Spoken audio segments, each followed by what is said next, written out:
ഇപ്പോൾ 4ഓളം ആളുകളെ പിടിക്കാൻ കഴിഞ്ഞില്ല എന്നുള്ള ഒരു ആരോപണം കോൺഗ്രസ് ഉന്നയിക്കുന്നുണ്ട്.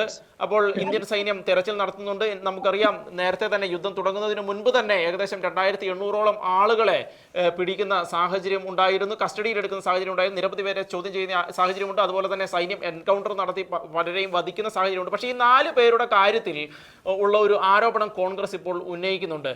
അങ്ങ് ഈ അതിർത്തിയിൽ അങ്ങ് പ്രവർത്തിച്ചിട്ടുള്ള ഉദ്യോഗസ്ഥനാണ്. എങ്ങനെയാണ് അങ്ങേക്ക് ഇന്ത്യൻ സൈന്യത്തിന്റെ തെരച്ചിലിനെ കുറിച്ചും അപ്പോൾ ഈ 4 പേരെ പിടിക്കാൻ കഴിയാത്ത സാഹചര്യത്തെക്കുറിച്ചും അങ്ങനെയുള്ള ആരോപണങ്ങളെക്കുറിച്ചും അങ്ങേക്ക് എങ്ങനെയാണ് വിലയിരുത്താൻ കഴിയുന്നത്?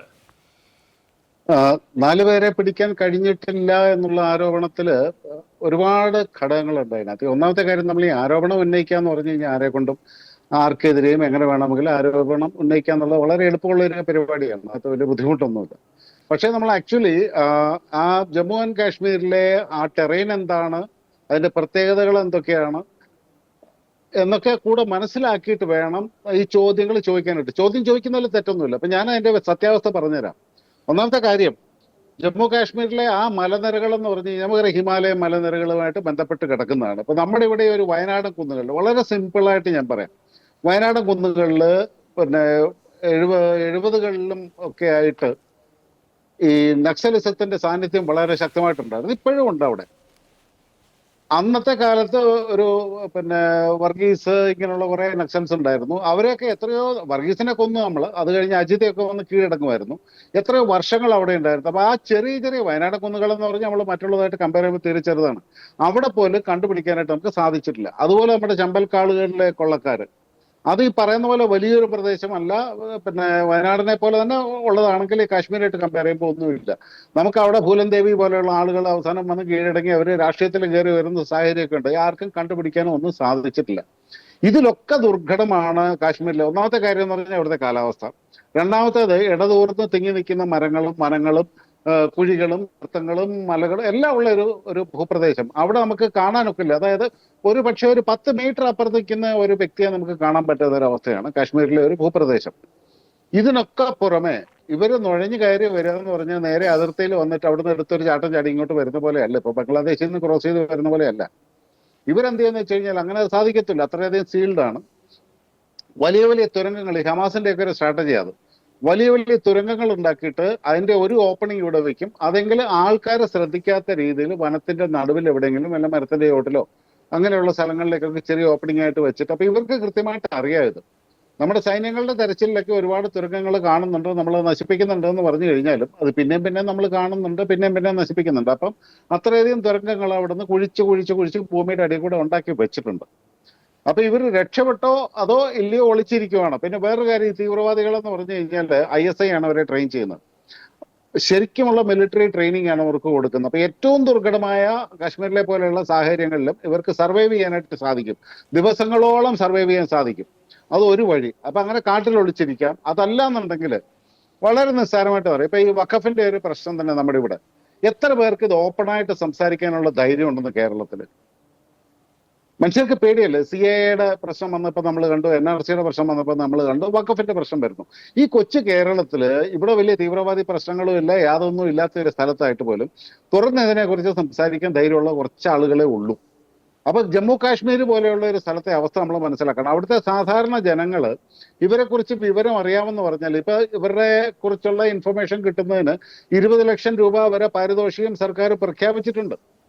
എന്നിരുന്നാലും ആളുകൾ ധൈര്യത്തോടു കൂടി ഇവരോട് പറഞ്ഞു കൊടുക്കത്തില്ല. പിന്നെ അത് തന്നെയല്ല, സാധാരണക്കാരുടെ വീടുകളിൽ ഇവർ തോക്ക് ചൂണ്ടി കാണിച്ച് ഭീഷണിപ്പെടുത്തി അവിടെ ഒളിച്ചിരുന്നു കഴിഞ്ഞാൽ അവർക്ക് ഭക്ഷണം കിട്ടും, വെള്ളം കിട്ടും, എല്ലാം കിട്ടും. ഇതെല്ലാം അയഞ്ഞതിന് ശേഷം മാസങ്ങൾക്ക് ശേഷമായിരിക്കും അവർ രക്ഷപ്പെടാൻ പോകുന്നത്.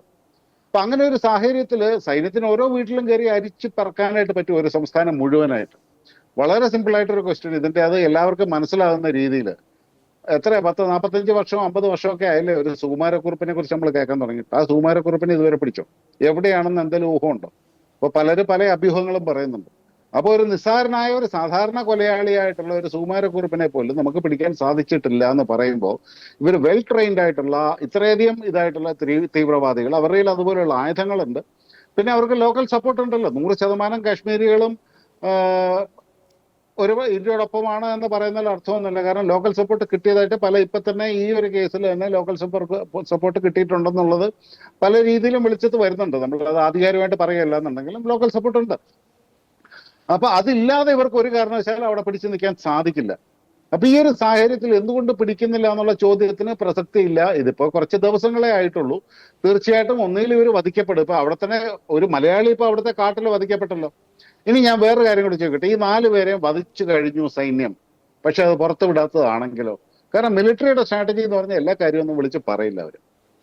ഒരു പക്ഷേ ഈ പാകിസ്ഥാനെ ഈ ഒരു ചാൻസിൽ അവർക്ക് പരമാവധി നാശം ഉണ്ടാക്കാൻ വേണ്ടി, അവരുടെ തീവ്രവാദ കേന്ദ്രങ്ങളിൽ അങ്ങേയറ്റം നാശം ഉണ്ടാക്കാൻ വേണ്ടി ഈ 4 പേരെ വധിച്ചിട്ടും നമ്മൾ മിണ്ടാതിരിക്കുന്നതാണെങ്കിലോ? കാരണം വധിച്ചു കഴിഞ്ഞാൽ അതോടെ തീർന്നു. ഞങ്ങള് 4 പേര് ഇവിടെ വന്നു, തീവ്രവാദി ആക്രമണം ഉണ്ടാക്കി, ഞങ്ങൾ 4 പേരെയും കൊന്നു, അല്ലെ 6 പേരെ കൊന്നു എന്ന് പറഞ്ഞു കഴിഞ്ഞാൽ അതോടെ പ്രശ്നം അവിടെ തീരുകയാണ്. അപ്പൊ അതിനുവേണ്ടി നമ്മളത് മൂടി വെച്ചിരിക്കുകയാണെങ്കിലോ? അല്ലെങ്കിൽ ഇനി ഇവരെ പിടിച്ചോണ്ട് പോയിട്ട്, ഇവരെ അറസ്റ്റ് ചെയ്ത് കൊണ്ടുപോയിട്ട് സ്ട്രാറ്റജിക് ഇൻഫർമേഷൻസ് ഇവരിൽ നിന്ന് കളക്ട് ചെയ്യാൻ വേണ്ടി, നമ്മുടെ നാട്ടിലും ഉണ്ടല്ലോ ചില വലിയ കുറ്റവാളികളെ പിടിച്ചു കഴിഞ്ഞാൽ അറസ്റ്റ് പോലും രേഖപ്പെടുത്തില്ല, വെളി പറയില്ല. കാരണം അവരുടെ നിന്ന് മാക്സിമം ഇൻഫർമേഷൻ എക്സ്ട്രാക്ട് ചെയ്യാൻ വേണ്ടിയിട്ട്. ഇവിടെ അന്താരാഷ്ട്ര തലത്തിലുള്ള വലിയ വലിയ ഇൻഫർമേഷൻസ് എക്സ്ട്രാക്ട് ചെയ്യാൻ വേണ്ടിയിട്ട് നമ്മൾ അവരെ പിടിച്ചതിന് ശേഷം ഡിക്ലെയർ ചെയ്യാതിരിക്കുകയാണോ, ഡിസ്ക്ലോസ് ചെയ്യാതിരിക്കുകയാണോ എന്ന് എങ്ങനെ അറിയണേ? അപ്പൊ അതുകൊണ്ട് ഇപ്പൊ ഈ ഒരു അവസരത്തിൽ ഞാൻ പറയുന്നത് ഇതൊരു രാജ്യസുരക്ഷയെ സംബന്ധിക്കുന്ന ഒരു പ്രശ്നമാണ്. അല്ലാതെ ഇപ്പൊ എവിടെയെങ്കിലും ഒരു സാധാരണഗതിയിൽ ഒരു കൊലപാതകം നടന്ന കേസോ ഒരു വെട്ടിക്കൊലയോ ബലാത്സംഗമോ അങ്ങനെയുള്ള കേസൊന്നും അല്ലല്ലോ ഇത്. ഇത്രയും വലിയ രാജ്യസുരക്ഷയെ ബാധിക്കുന്നതാണ്. അപ്പൊ ഈ സമയത്ത് നമ്മൾ സർക്കാരിൽ അധികം പ്രഷർ കൊടുക്കാതെ അവരവരുടെ ആ മെക്കാനിസം, ആ മെഷീനറി, അതിപ്പോ ഭരിക്കുന്ന പാർട്ടിയുടെ, ഇതിനകത്ത് രാഷ്ട്രീയമല്ല ഞാൻ കാണുന്നത്. ഇപ്പം BJP ഭരിച്ചാലും കോൺഗ്രസ് ഭരിച്ചാലും ഇനി വേറെ ഏതെങ്കിലും പാർട്ടി ഭരിച്ചാൽ പോലും, ദേവഗൗഡ ഭരിച്ചാലും, ഈ അന്വേഷിക്കേണ്ട ആളുകൾ, ഇന്റലിജൻസ് ബ്യൂറോ ആയാലും NIA ആയാലും റോ ആയാലും നമ്മുടെ എന്താ പറയാ CBI ആയാലും സൈന്യമായാലും, ഈ ഉദ്യോഗസ്ഥന്മാർ അന്നും എന്നും ഒന്ന് തന്നെയല്ലേ? അവരല്ലേ ഇത് ചെയ്യുന്നത്. അപ്പം അതിനകത്ത് അവർക്ക് അവരുടേതായിട്ടുള്ള പരിമിതികളും ഉണ്ട്, അവർക്ക് അവരുടേതായിട്ടുള്ള സീക്രസി ഉണ്ട്. ഇതെല്ലാം മെയിൻറ്റെയിൻ ചെയ്തുകൊണ്ട് കാര്യങ്ങൾ പോകുമ്പോൾ അവരിൽ വിശ്വസിക്കൂ. നമ്മുടെ സൈന്യത്തിലും നമ്മുടെ അതുപോലെയുള്ള ഫോഴ്സുകളിലും ഇന്റലിജൻസ് സംവിധാനങ്ങളിലും വിശ്വസിക്കൂ, രാഷ്ട്രീയപരമായിട്ട് ഇതിനെ കാണാതെ എന്നാണ് എനിക്ക് പറയാനുള്ളത്. അപ്പൊ അല്ലെങ്കിൽ ഒറ്റ ചോദ്യമുള്ളൂ, ഇതുവരെ ഇന്ത്യയിൽ എത്രയോ പേരെ പിടിക്കപ്പെടാതെ കിടക്കുന്നുണ്ട്, എത്രയോ പേര്. അതിന്റെയൊക്കെ കാരണം എന്താണ്? അങ്ങനെ രാഷ്ട്രീയപരമായിട്ട് എടുക്കുകയാണെങ്കിൽ എവറിത്തിങ് ഈസ് പൊളിറ്റിക്കൽ. പക്ഷെ രാഷ്ട്രീയം എന്ന് പറഞ്ഞാൽ രാഷ്ട്രത്തിന് വേണ്ടിയുള്ളതാവണമല്ലോ, രാഷ്ട്രത്തിന്റെ താല്പര്യങ്ങൾക്ക് വേണ്ടിയുള്ളതാവണമല്ലോ. ആ ഒരു ബുദ്ധി നമ്മുടെ രാഷ്ട്രീയക്കാർക്ക് ഇല്ലാതെ പോകുന്നു എന്നുള്ളത് തുറന്ന് പറയാതിരിക്കാൻ വയ്യ. ഇതാണ് അതിന്റെ എന്റെ ധാരണയിലുള്ള ഒരു ഫാക്ട്. മറ്റൊരു കാര്യം, ഈ ആക്രമണം നടന്ന, ഇപ്പോൾ ഈ തീവ്രവാദി ആക്രമണം നടന്ന ആ ഒരു ദിവസങ്ങളിൽ പാകിസ്ഥാനിലുള്ള ഒരു സാധാരണ മനുഷ്യനോട് സംസാരിച്ച സമയത്ത് അവർ ഉന്നയിച്ച ഒരു സംശയം ഇതായിരുന്നു. എന്ന് വെച്ചാൽ അതിർത്തിയിൽ ഇത്രയും ആളുകൾ, സൈന്യം നിൽക്കുന്ന ഒരു സാഹചര്യമുണ്ട്. അപ്പോൾ ഇത്രയും ഉള്ളിലേക്ക് കടന്നു കയറി തീവ്രവാദികൾക്ക് എങ്ങനെ ആക്രമണം നടത്താൻ കഴിഞ്ഞു എന്നുള്ളത് ഞങ്ങളുടെ ഒരു സംശയമാണ് എന്ന് അവരെങ്ങനെ ചോദിക്കുന്ന സാഹചര്യമുണ്ട്. അത് പിന്നീട് നമ്മുടെ പല സോഷ്യൽ മീഡിയ ഹാൻഡിലുകളിലും അങ്ങനെ ഒരു ചർച്ച നടക്കുന്നതായിട്ട് ഞാൻ കാണുകയും ചെയ്യുകയുണ്ട്. അപ്പം അങ്ങേക്ക് ആ ടെറൈൻ ഇപ്പം അങ്ങ് പറയുകയുണ്ട്, ആ ടെറൈൻ അങ്ങേക്ക് വളരെ വ്യക്തമായിട്ട് അറിയാവുന്നതാണ്. അപ്പം അതിനൊരു ഉത്തരം എങ്ങനെയാണ് അങ്ങേക്ക് കൊടുക്കാൻ കഴിയുക? ഈ ചോദ്യം ചോദിക്കാൻ നമ്മൾ വളരെ സിമ്പിളായിട്ട് പറയാം. ഇപ്പൊ കേരളം എന്ന് പറഞ്ഞു കഴിഞ്ഞാൽ എൻറ്റയർ കേരളം ഒരു സിറ്റിയാണ്. ഇവിടെ ഒളിക്കാൻ പറ്റുന്നതിന് പരിമിതിയുണ്ട്. ഒരുമാതിരി എല്ലാ വീടിന്റെ മുമ്പിൽ ഇപ്പോഴത്തെ കണ്ടീഷനിലാണ് CCTV ഉണ്ട്, അല്ലെങ്കിൽ നമ്മുടെ ടൗണുകളിൽ പോയി കഴിഞ്ഞാൽ ഇങ്ങനെയുള്ള സംവിധാനങ്ങളുണ്ട്. ഏതൊരു മൂവ്മെന്റ് ട്രാക്ക് ചെയ്യാനായിട്ട് നമുക്ക് സാധിക്കും. അതേ സമയത്ത് കാശ്മീരിലെ പോപ്പുലേഷൻ ഡെൻസിറ്റി എത്രയാണ്? കാശ്മീരിലെ പോപ്പുലേഷൻ ഡെൻസിറ്റി എന്ന് പറഞ്ഞു കഴിഞ്ഞാൽ ആളുകൾ തിങ്ങിപ്പാർക്കുന്നത് കുറച്ചൊരു ഏരിയയിൽ ആളുകൾ തിങ്ങിപ്പാർക്കും. പിന്നെ അവിടെ ബാക്കിയെല്ലാം ഒന്നുകിൽ കാടാണ്, അല്ലെങ്കിൽ ഫീൽഡാണ്, അല്ലെങ്കിൽ വെറും മലയാണ്, ബാരൻ ലാൻഡാണ്. അങ്ങനെ കിടക്കുന്ന ഒരു ഭൂപ്രദേശമാണ് കാശ്മീർ എന്ന് പറയുന്നത്. കാശ്മീരിൽ എവിടെ പോയി കഴിഞ്ഞാലും, ഇപ്പൊ നമ്മൾ ജമ്മു അങ്ങോട്ട് വിട്ടു കഴിഞ്ഞാൽ പിന്നെ കാശ്മീരിലേക്ക്, ശ്രീനഗറിലേക്ക് ഒരു 9 മണിക്കൂറോളം നമ്മളെടുത്ത് ബൈ റോഡ് പോവുകയാണെങ്കിൽ തന്നെ, ഇപ്പൊ അത് 9 മണിക്കൂറൊന്നും വേണ്ടെന്ന് പറയുന്നത്, നല്ല ഹൈവേ ഒക്കെ വന്നിട്ടുണ്ട്. ഈ സൈഡുകളിൽ നോക്കി കഴിഞ്ഞാൽ വെറും വിജനമായ പ്രദേശങ്ങളാണ്, ജനവാസം ഇല്ല അവിടെ. അപ്പൊ അങ്ങനെയുള്ള സ്ഥലങ്ങളിൽ അവിടെ സത്യം പറഞ്ഞു കഴിഞ്ഞാൽ ഇപ്പം നമ്മുടെ മിലിറ്ററി എന്ന് പറയുന്നത് ഇപ്പൊ ഒരു 1.4 മില്യൺ എന്ന് പറയുന്ന മിലിറ്ററി ഫോഴ്സ്, അതായത് 14 ലക്ഷം പേരെ നമ്മൾ രാജ്യം മുഴുവൻ വിന്യസിക്കണ്ടേ? അപ്പൊ അവിടെ ഓരോ പോയിന്റിൽ ഓരോ സെന്റിമീറ്റർ അല്ലെ ഓരോ മീറ്റർ അകലത്തിൽ, അല്ലെ വേണ്ട 10 മീറ്റർ അകലത്തിൽ ഓരോ സൈന്യത്തിനെ ഒരു സംസ്ഥാനം മുഴുവനായിട്ട് പ്ലേസ് ചെയ്യാനായിട്ട് നമുക്ക് സാധിക്കുമോ? സാധിക്കില്ല. അപ്പൊ നമ്മളെപ്പോഴും അന്വേഷിക്കുന്നത്, അല്ലെ നമ്മുടെ സൈന്യങ്ങളുടെ കോൺസെൻട്രേഷൻ ഉള്ളത് തന്ത്രപ്രധാനമായ സ്ഥലങ്ങളിൽ മാത്രമാണ്. അപ്പൊ പിന്നെ വേറൊരു കാര്യം കൂടെ ഉണ്ടെന്ന്, ഈ സൈന്യം ഇല്ലാത്ത സ്ഥലത്തൂടെ ഇപ്പൊ നമ്മളിപ്പം നാട്ടിൽ മുഴുവൻ പോലീസ് ചെക്കിംഗ് ഉണ്ടെന്ന് പറയുന്നു. എവിടെങ്കിലും ഒരു സ്ഥലത്ത് പോലീസ് ചെക്കിങ് വരുമ്പോൾ എതിരെ വരുന്ന വണ്ടിക്കാരൻ ഹെൽമെറ്റ് ഇല്ലാതെ പോകുന്ന ഒരുത്തിനോട് ഹെഡ്ലൈറ്റ് അടിച്ച് കാണിക്കും, സിഗ്നലാണ്. അവൻ എന്ത് ചെയ്യും? ആ വഴി കൂടെ പോലെ വേറൊരു വഴി കൂടെ പോകും. അപ്പൊ ഈ പറഞ്ഞ പോലെയുള്ള സംവിധാനങ്ങളൊക്കെ എല്ലായിടത്തും ഉണ്ടല്ലോ. അപ്പൊ അവർക്ക് എസ്കേപ്പ് ചെയ്ത് ഇവർക്ക് അകത്തേക്ക് കയറി വരാനായിട്ട്, നുഴഞ്ഞ് കയറുക എന്ന് പറയുന്നത് നമ്മളെ ഒരു വളരെ സിമ്പിൾ ആയിട്ട് ചോദിക്കാം. പാകിസ്ഥാൻ ഇന്ത്യക്കാളൊക്കെ എത്രയോ ചെറിയ രാജ്യമാണ്, പോപ്പുലേഷനും കുറവാണ്. എത്ര പേരെയാണ് അജ്ഞാതൻ വെടിവെച്ച് കൊല്ലുന്നു എന്ന് പറയുന്നത്? ഇതുവരെ ഏതെങ്കിലും ഒരു അജ്ഞാതനെ അവരെ പിടിച്ചിട്ടുണ്ടോ? അവരെങ്ങനെ അവിടെ എത്തുന്നത്? അവർ കൃത്യമായിട്ട് എത്തേണ്ട സ്പോട്ടിൽ എത്തിയിട്ട് ആ ആളെ കൊല്ലേണ്ട ആളെ കൊല്ലുന്നുണ്ട്.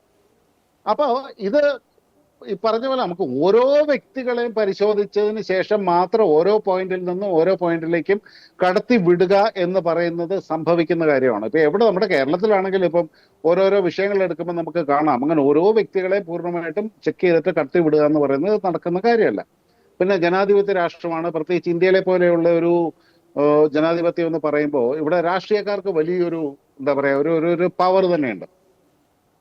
അപ്പം അവരുടെ ഡിസ്ഗൈസിൽ ഇപ്പോൾ ഒരു രാഷ്ട്രീയ പാർട്ടിയുടെ നമ്മളിപ്പോൾ മറ്റു ഉത്തരേന്ത്യ സംസ്ഥാനങ്ങളിലൊക്കെ തമിഴ്നാട്ടിൽ പോയി കഴിഞ്ഞാലും പോലും കാണാം, ഒരു വണ്ടിയുടെ മുമ്പിൽ ഒരു രാഷ്ട്രീയ പാർട്ടിയുടെ കൊടി വെച്ചിട്ട് ഒരു വണ്ടി പോവുകയാണെന്നുണ്ടെങ്കിൽ ഏതോ വലിയ നേതാവിൻ്റെയാണ്.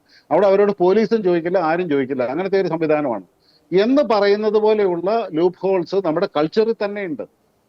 അപ്പൊ 200 കിലോമീറ്റർ ഇവർ ക്രോസ് ചെയ്ത് അകത്തേക്ക് വന്നത് എങ്ങനെയെന്ന് ചോദിച്ചു കഴിഞ്ഞാൽ ഈ പറഞ്ഞതാണ് പ്രശ്നം. കുറെ സ്ഥലത്ത് പട്ടാളക്കാർ മാത്രമേ ഉള്ളൂ, ജനവാസം ഇല്ല. അല്ലെങ്കിൽ സാധാരണ ജനങ്ങളുടെ വേഷത്തിൽ വരുന്നു. അവിടെ എന്ന് പറഞ്ഞാൽ എല്ലാവരും വലിയ കമ്പിളിപ്പതപ്പൊക്കെ പുതച്ചുണ്ടായി വരുന്നത്, തല മുതൽ താഴെ വരെ. അവിടുത്തെ ക്ലൈമറ്റിന്റെ കാരണം കമ്പിളി പോലെയുള്ള കോട്ടുകളോ അല്ലെ കമ്പിളി തന്നെ പുതച്ചുണ്ടാ വരുന്നത്. അതിനകത്തൊരു ഗണ്ണൊക്കെ ഈസി ആയിട്ട് കടത്തിക്കൊണ്ട് ഇവർക്ക് കൂളായിട്ട് നടു റോട്ടിൽ കൂടെ കടന്നു പോകാം, ആർക്കും സംശയമില്ലാത്ത രീതിയിൽ. കാരണം ഈ പറഞ്ഞാണ് സാധാരണഗതിയിൽ ശാന്തമായിട്ടുള്ള ഒരു സാഹചര്യത്തിൽ ഓരോ പൗരനെയും ചെക്ക് ചെയ്യുക എന്ന് പറയുന്നത് നടക്കുന്ന കാര്യമല്ല, ഇംപോസിബിൾ. അങ്ങനെയാണ് ജനങ്ങളെ സമ്മതിക്കത്തില്ലല്ലോ. ഇപ്പൊ എനിക്കിപ്പോൾ എന്റെ വീട്ടിൽ നിന്ന് തൊട്ടടുത്ത കടയിലേക്ക് ഒന്ന് ഇറങ്ങി പോകുന്ന വഴിക്ക് ഇതുപോലെ ഞാൻ പതച്ച് മൂടി പോവാണ്, പോലീസുകാരെ വന്നിട്ട് എല്ലാം അഴിക്കട എന്ന് പറഞ്ഞു കഴിഞ്ഞാൽ അത് കഴിഞ്ഞ് തിരിച്ചു വരുമ്പോൾ പിന്നെ അഴിക്കട എന്ന് പറഞ്ഞാൽ ജനം വെറുതെ ഇരിക്കും. അപ്പൊ അതിനൊക്കെ ഉള്ള ഒരു സാധ്യത കുറവാണ്. ഇസ്രായേൽ പോലെ ഇത്രയും ടൈറ്റ് സെക്യൂരിറ്റി ഉള്ള രാജ്യത്ത് പോലും ഇവർ കയറി കടന്ന് അവിടെയുള്ള എത്രയോ 1250 ആളുകളെയൊക്കെ പിടിച്ചോണ്ട് പോകുന്ന ഒരു സാഹചര്യം ഉണ്ടായെന്ന് പറഞ്ഞു കഴിഞ്ഞാൽ ഈ സെക്യൂരിറ്റിക്ക് എപ്പോഴും ഒരു 100% ഫുൾ പ്രൂഫ് ആയിട്ടുള്ള ഒരു സെക്യൂരിറ്റി ഇമ്പോസിബിൾ ആണ്. നമ്മുടെ സൈന്യത്തിന്റെ ലക്ഷ്യം നമ്മുടെ സുരക്ഷാ സേനകളുടെ ലക്ഷ്യം എന്ന് പറഞ്ഞു കഴിഞ്ഞാൽ 100% ഇതുപോലെയുള്ള ആക്രമണങ്ങളെ ഒഴിവാക്കുക, ചെറുക്കുക എന്നുള്ളതാണെങ്കിൽ തീവ്രവാദികളുടെ ലക്ഷ്യം 100 അറ്റംപ്റ്റ് ഫെയിൽ ആയാലും ഒരെണ്ണം സക്സസ് ആയി കഴിഞ്ഞാൽ അവരുടെ ലക്ഷ്യം വിജയം കണ്ടു എന്നുള്ളതാണ്. അപ്പൊ എത്രയോ നൂറുകണക്കിന് അറ്റംപ്റ്റ്സ് ഫെയിൽ ആയതിനു ശേഷമാണ് ഈ ഒരെണ്ണം സക്സസ് ആകുന്നത്. അവിടെ തീർച്ചയായിട്ടും അത് സെക്യൂരിറ്റി ലാപ്സ് എന്ന് പറഞ്ഞാൽ 1% പോലും നമുക്ക് അക്സെപ്റ്റ് ചെയ്യാൻ പറ്റുന്നതല്ല എന്നുണ്ടെങ്കിലും ഇതിനെല്ലാം ആ ഒരു ടെറൈനിൽ സാധ്യമാണ്. നമ്മുടെ നാട്ടിൽ സാധ്യമല്ല. ഇപ്പൊ ഇവിടെ തന്നെ കുറുവാ സംഘം ഇങ്ങനെയുള്ള ആളുകളൊക്കെ ഇങ്ങോട്ട് വന്നു രാത്രി വന്ന് വീടുകളിൽ വന്ന് കൊലപാതകവും മോഷണവും നടത്തി പോന്നു. പകലൊക്കെ ഇവർ നമ്മുടെ സമൂഹത്തിൽ തന്നെ ഉണ്ടല്ലോ. ഒരു സിറ്റിയിൽ നിന്ന് മറ്റൊരു സിറ്റിയിലേക്ക് ഇവർ പകല് ട്രാവൽ ചെയ്യുന്നുണ്ടല്ലോ. കുട്ടികളെ തട്ടിക്കൊണ്ടു പോകുന്ന സംഘങ്ങളുണ്ടല്ലോ. കുട്ടികളെ പരസ്യമായിട്ടല്ലേ തട്ടിക്കൊണ്ടു പോകുന്നത് പകല് ബസ്സിനകത്ത്. ഇപ്പൊ ഈയിടെ ഒരു കേസ് പിടിച്ചു എന്ന് പറയുന്നത് കേട്ടു. എന്തുകൊണ്ട് നമുക്ക് ഇവരെ സ്പോട്ട് ചെയ്ത് പിടിക്കാൻ പറ്റുന്നില്ല? കാരണം ഓരോരുത്തരെയായിട്ട് ചെക്ക് ചെയ്യാനായിട്ട് ഇവിടെ ഇപ്പൊ ബസ് സ്റ്റാൻഡിലും റെയിൽവേ സ്റ്റേഷനിലും എവിടെ പോയാലും ശക്തമായ പോലീസ് സാന്നിധ്യം ഉണ്ട്. ഓരോ മനുഷ്യരെയും ചെക്ക് ചെയ്യാൻ പറ്റുമോ? നീ ആരാടാ, ഐഡന്റിറ്റി കാർഡ് എടുക്കടാ? നടക്കില്ല. ഇത് തന്നെയാണ് എല്ലായിടത്തെയും പ്രശ്നം. അതുകൊണ്ടാണ് ഇത് സാധ്യമല്ല എന്ന് പറയുന്നത്. ചോദ്യം അതിൽ യാതൊരു അർത്ഥവുമില്ല എന്നുള്ളതാണ് എൻ്റെ അഭിപ്രായം.